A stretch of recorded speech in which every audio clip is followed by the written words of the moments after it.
going into the news, I wanted to definitely cover this because I don't think it's getting enough attention. 19-year-old Christian Hall was shot and killed by Pennsylvania state troopers in Monroe County. The incident was caught on video, but his family's attorneys say the footage does not back up what police said about what happened. Warning, shots can be heard, camera zooms, so viewer discretion is advised. Take a look. Did they just shoot? Baby, open your door. Whoa. Oh my God! No, I don't want to watch that. Oh, I don't want to watch that. Yeah. What? No way. Bro. Wait, why do we play that? No. And get it off screen. So he needed help. He was looking for help, but instead of getting help, police arrived. And as we can see, he was shot down by police with his hands up. So I know that lawyer Benjamin Krupp did put this on Twitter, and he described the incident saying that the young 19-year-old had his hands up, needed help mentally, did have a weapon, put the weapon down when the police officers asked him to, and then was shot down. So here in this moment, it brings me to when police officers are called to the scene and for mental health issues, and they do not know how to handle it. And the first thing that they decide to do to somebody who is suffering mental health is to murder them, to shoot them. I have a problem with that because in these times, we should be sending over social workers. I know New York had signed something and started putting that into policy where social workers should be at the scene when there's a mental health call. But here we see police at what we know them to do and to be murderers. And this is why we say things like defund the police. So what do you guys have to say about that? And I do apologize, Mondell. I know this is very triggering. That's why I gave that discretion. But yeah, that needs to be talked about. Justice for Christian Hall. I mean, we've seen this too many times. Go ahead. I'm sorry, Marcus. We've seen this too many times. I absolutely agree with you, Rebecca. When people are having a mental health crisis, cops should not be called. And it's not that they don't know how to de-escalate, because they always de-escalate with white folks. I mean, we can talk about the Capitol insurrection, and those folks went back to their hotels and went back home that same day. So it is what they choose to do. And so, I agree with defunding the police, and especially when some of those resources can go to social workers and other ways to help people who are having an event of any kind. But at this point, the police should be the last resort for anybody, because they only add fuel to the fire. It's not helpful. To protect and serve is out the window. Yeah. Yep. Yeah, this Marcus? Is that. I probably need a better warning next time for the video. I didn't realize that was about to happen. That was exactly how Jonathan Farrell, my cousin, got killed, with his hands in the air. From Tallahassee. Yeah, in North Carolina. So here's the thing. Don't no longer tell me, as we get further into the Biden administration, every single day that passes by, don't tell me I can't say defund the police anymore. Don't tell me that I can't ask for accountability out of the Biden administration, out of Congress, out of the American government that we organized for down here in Georgia with New Georgia Project, Black Male Voter Project, this show itself, clickbaity political thirst trap. Don't tell me that we can't ask for police accountability and point directly at the people that we got elected to immediately stop it. Immediately stop it. And what I mean by immediately, I mean by right now, like this second, right? I don't want y'all to go over to Miramar. Stop worrying about Miramar right now. That's right. I said it. Stop worrying about other countries' interest right now. You have a defunct police department that is out here willing to kill American citizens. We got our own war. We're fighting in these streets right now, and cops are the ones who are taking on the citizens. I don't want to hear about no foreign policy no more. Y'all are using that to deflect from being able to hold society accountable. Hold your own cops accountable. There ain't no excuses now, Democrats. Ain't no more excuses. You got the House, the Senate, the presidency, a Justice Department that's Democratic. If y'all can hold stimulus checks away from people for months and months and months and months and decide when y'all want to sign them and help people get some kind of relief, y'all can hold money back from these police departments, or y'all can make a federally mandated policy that actually affects these police departments. Miss me with any more talk about anything else. My family member died. That young brother that we just watched on television, on that video, died because there's untrained cops. How come we can't make a mandatory stop right now to that? I'm sick and tired of this government, state governments, local governments, our national government capping and creating protections for whiteness of police departments. Defund the police. Period. Defund the police. Yeah, I'm a fierce advocate for defunding the police immediately as well. The closest thing we're going to get to that, or we should be able to get to that right now, because we know the world isn't there, is in qualified immunity. This is a prime example of why qualified immunity should not be a thing in this country or any country. We listen. I'm never immune to seeing a human take their last breath. Like, that is not. I don't like watching those videos. I know we live in a world where you can hit rewind and play, and then people get up from gunshots. But this brother will never walk again. That was not a movie. That was not a YouTube clip. That was real life. Right. And unfortunately, it was the end of his. And I'm not strong enough emotionally to watch that. I lost 2 brothers to gun violence. It's not okay. Nephews, and I have countless family members in prison for guns. I don't like watching them, and especially when it's agents of the state that we just pay and give them administrative leave while they sit by and watch. Right. The world protect them. The police world, the administrative world protect them, and these families are tortured by reliving the death of their family members over and over again every time, not just on the video clips, but when the news articles cover anything this person may have done in their past, anything going on with this person's mental state, as if it's our business what's going on with that person's mental state. That should be protected by HIPAA laws. It should be illegal to talk about that. And all we should know is that cop did something, those cops did something illegal in taking a human life.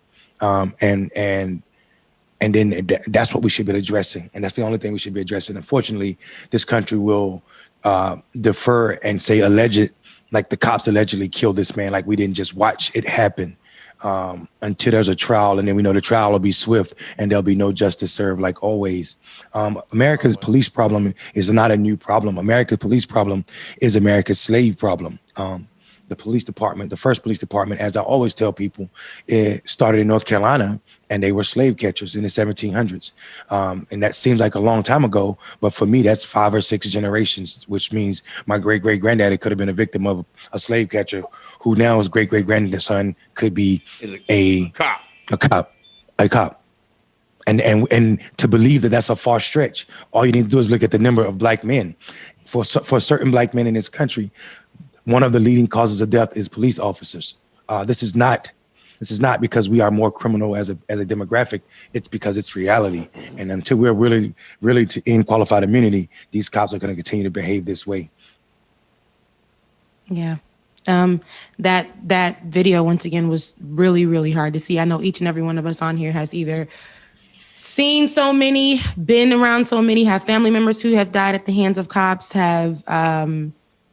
and it's time to defund them. It's time to start restructuring that whole department, actually like doing that, because we cannot keep losing black men, black women, people, period. And then for this story to not be in the news as something else that we can highlight where police officers fall short, where the system falls short, is pretty damning to me.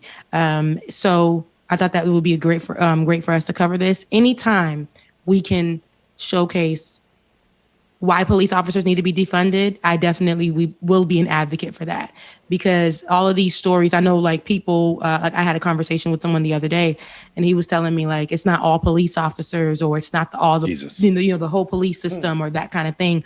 And I'm like, sir, like, first of all, you do know you're Black, right? And police officers definitely, no matter what, when they put on that uniform, they all are uniformed. And they all have that mindset, that white supremacist mindset, that systemic mindset. So you definitely would be a target. But to see this 19-year-old boy with a mental issue, for us to see the other day when we watched that 9-year-old girl who was having a mental breakdown herself, be treated the way that she was. These are reasons why we need to defund the police. And there's no questions about it. So, Bubba, did you want to add anything to that? Defund the police. Simple as that. I'm just sick of seeing all this shit. Every day it's something. I'm tired of it. I think I absolutely agree with defunding the police. I think part of the pushback is white supremacy, but the other part is lack of information, right? So it's, not for today, but a larger conversation has to be had many, many times to explain to people what defund the police means, right? Where, and some people are saying abolish the police, and so there would be no police for any reason. And I understand some of those arguments, but some of the people are saying defund the police, meaning give them less money, right? And so they don't necessarily need the tanks and the machinery and the guns that they get from the Pentagon at pennies on the dollar for this little county, this little county police station. There's no reason why you should have some of that, that weaponry. And so it's moving the money from where it currently is into social services and other programs. And that's the conversation I think that we need to have more of. Yeah, the irony in that statement, April, is I think about what our leadership has done for that conversation, right?